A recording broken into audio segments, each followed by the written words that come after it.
अगं सकारात्मक विचार करायचा, कारण सकारात्मक विचारांनीच सकारात्मक विचारांना जिंकता येतं. इंद्रायणीची ताकद तिची माणसं आहेत ना, मग तिच्या एक एक माणसाला मी आता जिंकत जाणार.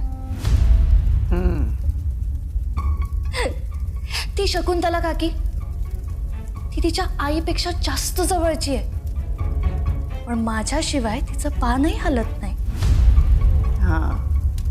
व्यंकू महाराज तर तिचे गुरु आहेत, पण मला मला त्यांच्या मुलीसारखं वागवतात. नारायणी तर फुल लट्टू आहे माझ्यावर. आता त्या इंद्रायणीचा नवरा अधोक्षज आणि तिची ती कजाक सासू, या दोघांनाच वश करायचं बाकी आहे. मग मी सगळ्यांना वश केलेलं असेल.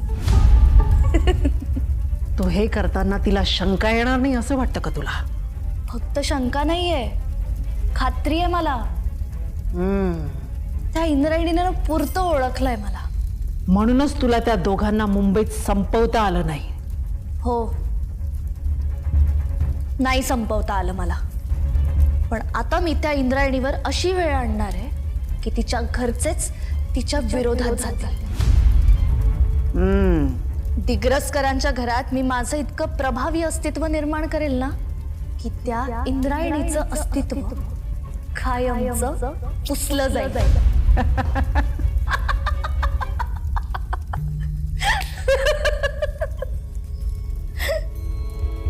तुझ्या वडिलांना अभिमान वाटला असता तुझा.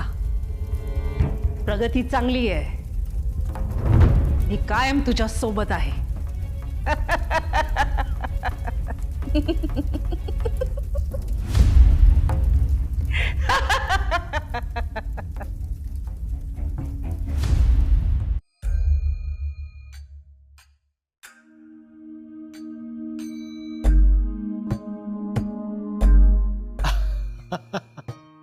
इंदू तू कालच आले महाराज, पण तुम्ही रात्री उशिरा आला होतात ना, म्हटलं डिस्टर्ब कशाला करायचं, उद्याच बोलू. कुठे गेला होतात महाराज? अगं त्या फणसळकरांबरोबर तालुक्याच्या गावी गेलो होतो. मग येताना निगोस्कर महाराजांना सुद्धा भेटलो. ते परांडा धाराशिव आमाप पाऊस झालाय तिकडं, खूप नुकसान झालंय बघ. निगोस्कर महाराज गेलेत आता तिकडे. निगोस्कर महाराजांसारखी माणसं आहेत म्हणून समाजूबाई महाराज. बरोबर बोललीस. बरं मला सांग, तू तिकडे गेली होतीस, ते शाळेच्या बांधकामासाठी बिल्डर शोधणार होतीस, बँकेत ते करंट अकाउंट काय उघडणार होतीस, त्याचं काय झालं? सगळं चांगलंय महाराज. शाळेसाठी बिल्डर मिळाला, लवकरच आता इमारतीचं काम पण सुरू होणार आहे. माझ्यापेक्षा जास्त काम तर अधोक्षजच करतोय. आपली शाळा लवकरच सुरू होणार आहे बघा महाराज. आपण बघितलेलं स्वप्न पूर्ण होणार आहे याचा आनंद किती ओसंडून वाहतोय बघ चेहऱ्यावरून. साहजिक आहे म्हणा, व्हायलाच पाहिजे. चांगल्या गोष्टी नेहमी वाहत्या असाव्यात बघ. आपल्या गावात एकदा शाळा सुरू झाली ना की मुलांचं आयुष्य घडेल, आपली पोरं प्रगती करतील आणि मुख्य म्हणजे शिक्षणासाठी सुरू असलेली त्यांची पायपीट वाचेल ग. अहो महाराज, विठुरायाची कृपा आहे म्हणून सगळं मनासारखं होतंय बघा. महाराज, अहो तुम्हाला सांगायचं राहिलं, विठू पंढरपूरकर भेटला होता. कोण? विठू पंढरपूरकर. तो विठू पंढरपूरकर म्हणजे तोच ना? तोच महाराज, तोच. ज्यानं माऊलींची आळंदी दाखवली होती मला. तुम्ही पण तर ओळखता. तुला भेटला होता तो? अहो महाराज, खरंच भेटला होता. तुझ्यातलं लहान मूल अजून जिवंत आहे याचा फार आनंद होतो बघ मला. महाराज खरंच भेटला होता. अगं पण मी कुठं नाही म्हणतोय, भेटलाच असेल की तुला. विठुराया प्रत्येकामध्ये असतोच की. बर चला, मी जरा पंचायतीच्या ऑफिस मध्ये जाऊन येतो, मग बोलू निवांत. रामकृष्ण हरी. रामकृष्ण हरी.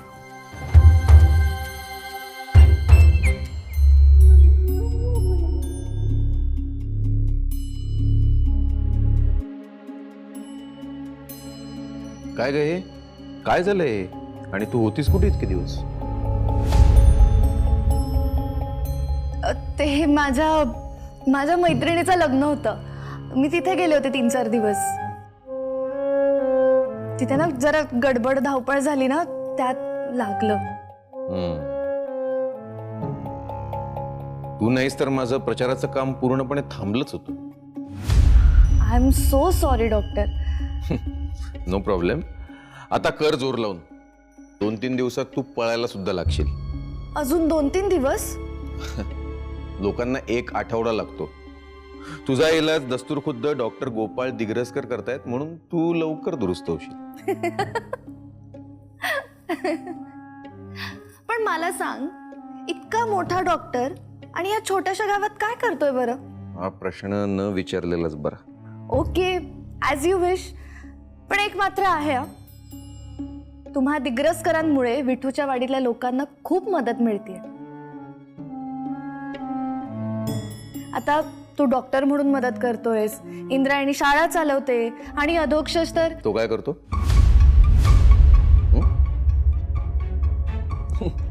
आई कमाईचा मोबाईल शॉप चालवतो.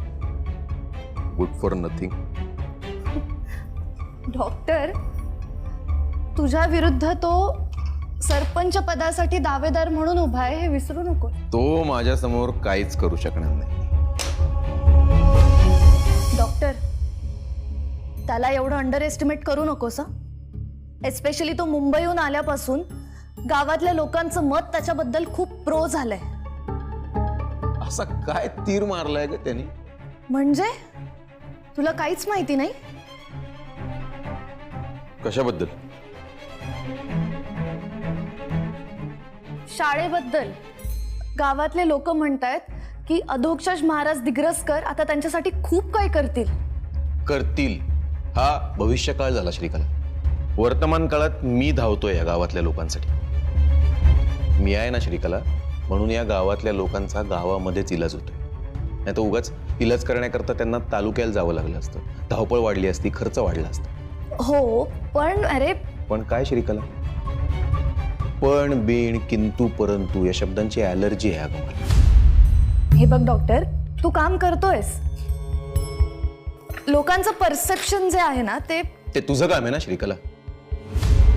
माझं इमेज बिल्डिंग तू करणार होतीस, माझं सोशल मीडिया हँडल तू करतेस. मग डॉक्टर गोपाळ विठूच्या वाडीचा तारणहार हे का ठसवलं नाहीस तू लोकांच्या मनात? मी प्रयत्न करते, चालू आहे, इन प्रोसेस आहे सगळं. मग श्रीकला, लोकांच्या नजरेमध्ये अधोक्षज मोठा होतोच कसा? माझी रेष मोठी करता करता तू त्याची लहान करणार होतीस श्रीकला. केलीस? आणि जर केलीस तर मग लोकांच्या नजरेमध्ये अधोक्षज मोठा झालाच कसा? समजतो कोण हा स्वतःला? मी याची मदत करतेय आणि हा मला ऐकवतोय.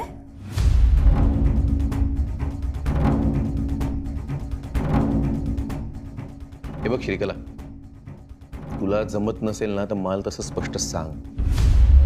हे सगळं करायला माझा मी समर्थ आहे.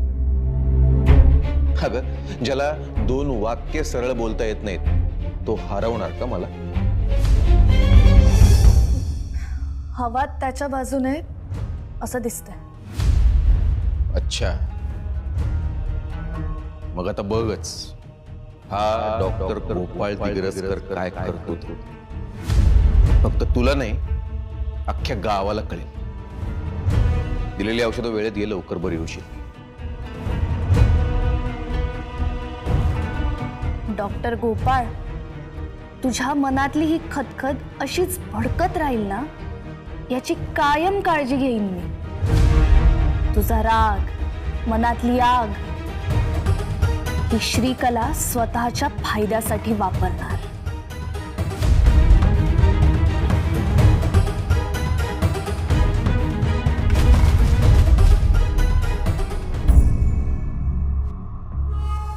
आता हिच्यावरून तिला मारणार. सासूबाई, जावई बापू, ते चांगला बनत असलेला गेम त्याची वाट लावण्यासाठीच तुम्ही जन्माला आला. अजिबात नाही. विंजे सरकारांचा जन्म हा आमच्या सासूबाईंना जिंकवण्यासाठीच झालाय. आणि हे काय सासूबाई, अहो खेळात तरी स्वतःला स्वतःविरुद्ध उभं करू नका. आमच्या सोबत खेळा, आम्हाला हरवा. चला. यापेक्षा कामाचं बोला. हा, मुद्द्याचं असं आहे की आमच्याकडं 2 महत्वाच्या न्यूज आहेत. एक चांगली बातमी आहे आणि एक वाईट. पहिली कोणती सांगू? तुम्ही असं करा, पहिलं वाईटच सांगा. काय ती कधी ना कधीतरी ऐकायचीच आहे ना. बर, हे बघा, आपण मेवणे साहेबांना हरवण्यासाठी हातोनात प्रयत्न करतोय, पण निवडणुकीत मेवणे साहेबच जिंकतील गावात अशीच हवा चालू आहे. कामाची माणसं गावात आली ना का हवा बरोबर बदलते. मोहितरावांशी बोलणं झालंय माझं, ते पाहून घेतील आदोक्षाच्या हवेच. चांगले, म्हणजे आता आपल्या टीम मधला कुठला मेंबर? बस ना आता, निघा. झालंय ना, निघा.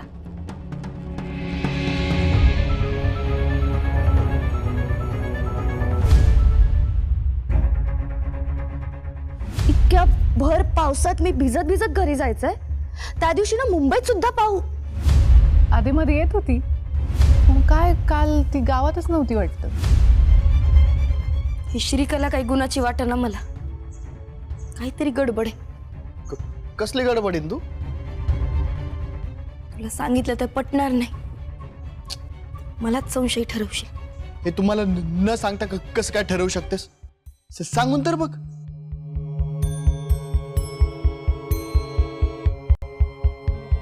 शकुंतला काकींशी बोलले तेव्हा कळलं की श्रीकला गेले 3-4 दिवस घरी आलीच नाही. मग ती तिच्या घरी असेल. नाही आदू, म्हणजे काकींना बरं नव्हतं म्हणून बोलवणं पाठवलं होतं. तेव्हा कळलं की ती तिच्या घरीही नाहीये. आणि माझ्याशी बोलताना पण बोलता बोलता बोलली की मुंबईला खूप पाऊस होता. आदू, मला राहून राहून असं वाटतंय की ती श्रीकला आपल्या मागं मागं आली होती मुंबईला. काहीतरी काय तू?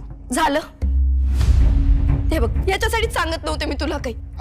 बरं ठीक आहे, ती मुंबईला होती पण ती आपल्या मागेच होती, याचा काय पुरावा आहे? पुरावा? सगळ्या गोष्टी मी पुराव्यानिशी साबित करायच्यात का? माझ्या बोलण्यावर कुणालाच विश्वास नाहीये का? आदू, हे घर आहे की कोर्ट आहे रे? तू शांत. तू आधी नव्हती का अशी? नव्हती तू, एवढी संशय नव्हती. आता काय झालं काय माहित. तुझ्यावर इतका संशय घेतला कोणी तर चालेल का तुला? तू असं प्लीज नको वागू. प्लीज म्हणायची गरज नाही. बरं ऐक ना, मला ना खूप प्रचंड भूक लागली. तू तुझ्या हातचं पाणी जरी आणलं ना तर ते अन्न म्हणून खाऊन घेईन. गप रे, सरळ सरळ सांग ना, खायला पाहिजे काहीतरी. आणते.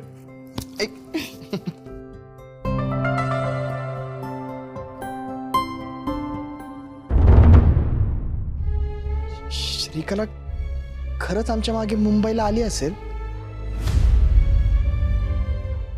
अहो, दुसरी चांगली बातमी सांगायचीच राहिली ना. सांगा, ती पण सांगा. हा, तर काय आहे ते, तुम्हाला विठू पंढरपूरकर माहिती आहे ना? त्याचं काय?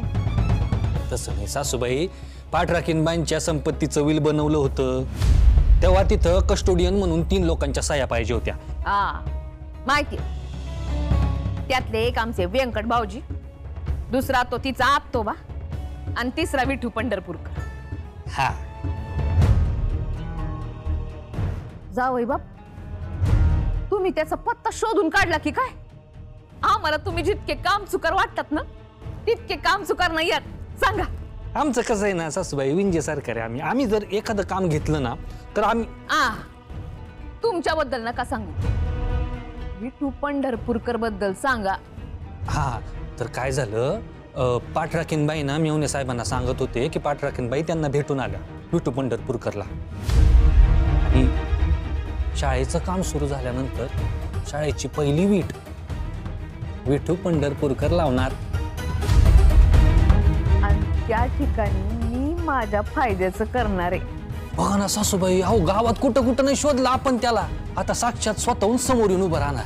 संधी स्वतःहून चालत आली म्हणतात ना, ते हेच असणार. आता ती वीट आणणारी पोरगी शाळेची वीट कधी ठेवते असं झालंय मला. चांगलीच बातमी आहे.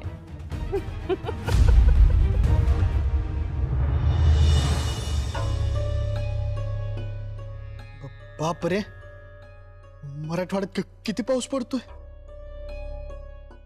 किती नुकसान झालंय. आदू, एकटाच काय बडबडतोस?